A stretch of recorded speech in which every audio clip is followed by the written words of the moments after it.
Next up, we have Kristen Roy, who is ready and waiting to deliver her pitch, which is actually going to be on Hydropanel dispensers Kristen is from Zero Mass Water. So welcome to the stage, Kristen. Thank you very much. Good to be here. So I'm the Country Director for Zero Mass Water here in Australia. Who are we? We are a global company based in Arizona. Next slide, thanks. And what we do is we manufacture the Source Hydropanel. The Hydropanel is an off-grid drinking water solution, and essentially it looks and smells like a solar panel, and what it does is use the sun's energy to extract moisture from the air. Next slide, thanks. You can quite literally just plonk one of these on the ground, and with a little bit of sun and humidity, it will start to produce clean, premium drinking water. The best way I can describe the way it works, and obviously get in touch if you want sort of more scientific detail at a later stage, but 3 stages. First, we have a solar PV that powers a small fan that draws in ambient air. In the second stage, within the panel itself, there's a hygroscopic material that's able to adsorb H2O molecules.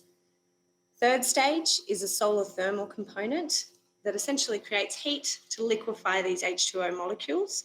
And from there, you've got pure drinking water. What we do from that point is run it through a mineral cartridge just to bring the pH levels up and make it easier for the body to uptake. But otherwise, that's all it is. There's no need to plug into any additional water supply, electrical supply, no need for any infrastructure. It's 100% off-grid. And I'm thinking of you guys in South Stradbroke when I say that.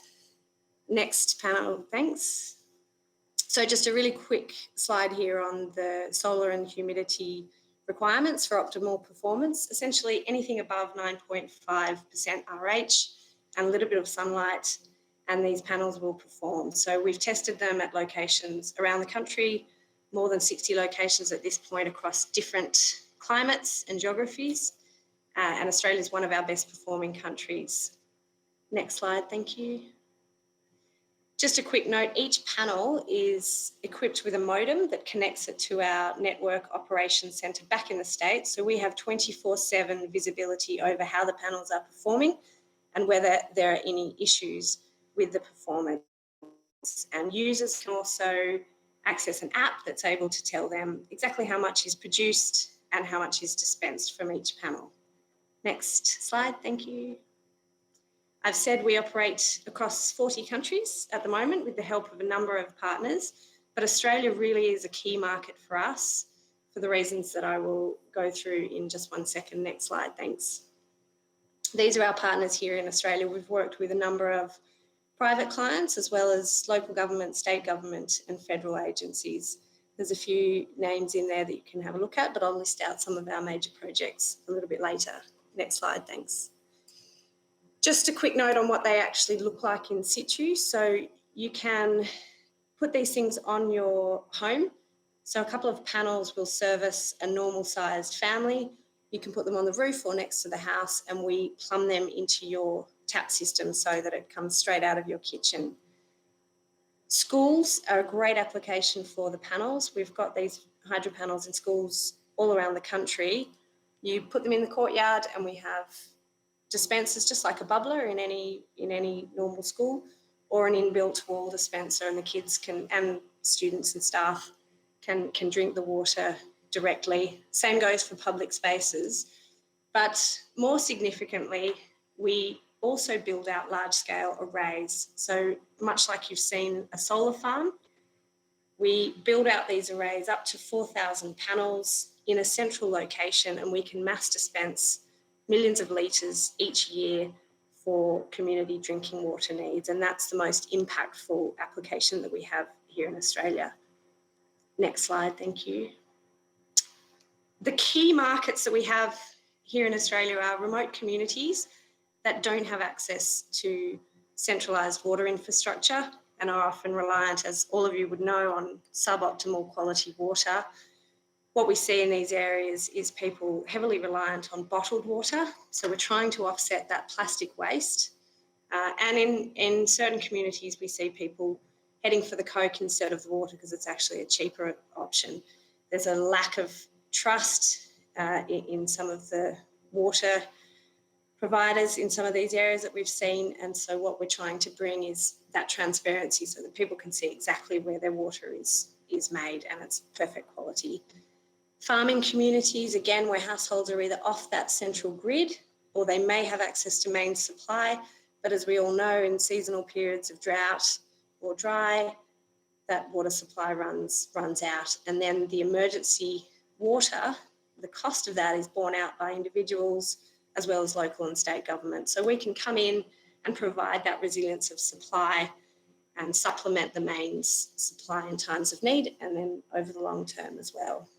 Remote work sites, we service mining and infrastructure camps where companies are otherwise shipping in plastic bottled water, Mount Franklin, you name it, never fail, at pretty significant economic and environmental cost. What we can do instead is plonk a water farm right on site and dispense it directly to workers. The dispensing solutions can be tailored depending on the worksite needs. Finally, we have a number of clients in the sustainable tourism sector where they're looking to offset. Next slide, thanks. Quick note on pricing, we price the panels in two ways. You can either buy the panels outright and 2 panels on your home will cost you $7,000 to $8,000 and last you for 15 years. But as we get larger, much like a power purchase agreement in the solar industry, we can price the panels on we sell the water on a per litre basis. So you don't pay for the panels, you just pay for whatever water comes out of them over a 5, 10, 15-year period. And that significantly decreases the cost for you. That's generally what we're offering for local councils, state government, for those larger community solutions. Next slide, thanks. Next slide. Finally, our needs, much like everyone else, we encourage water policy to consider a fitness for purpose approach. The risk and value considerations differ dramatically between drinking and non-drinking water. So we encourage that tailored approach that applies the value consideration to drinking water over bulk water. Secondly, we encourage non-traditional pathways for funding models. We look at other industries like electricity and telecoms who've used decentralised and innovative solutions to improve livelihoods and to relieve infrastructure pressures. And that's what we think the water industry should be doing, is looking at these decentralised solutions. Finally, we encourage state and local government partners and any established partners to demonstrate the technology with us and allow others to be a bit less fearful of taking on something new. Thank you very much. Kristen, I can only say, whoever said you can't mix water and electricity, because I think you've just proven that you can, so that's terrific.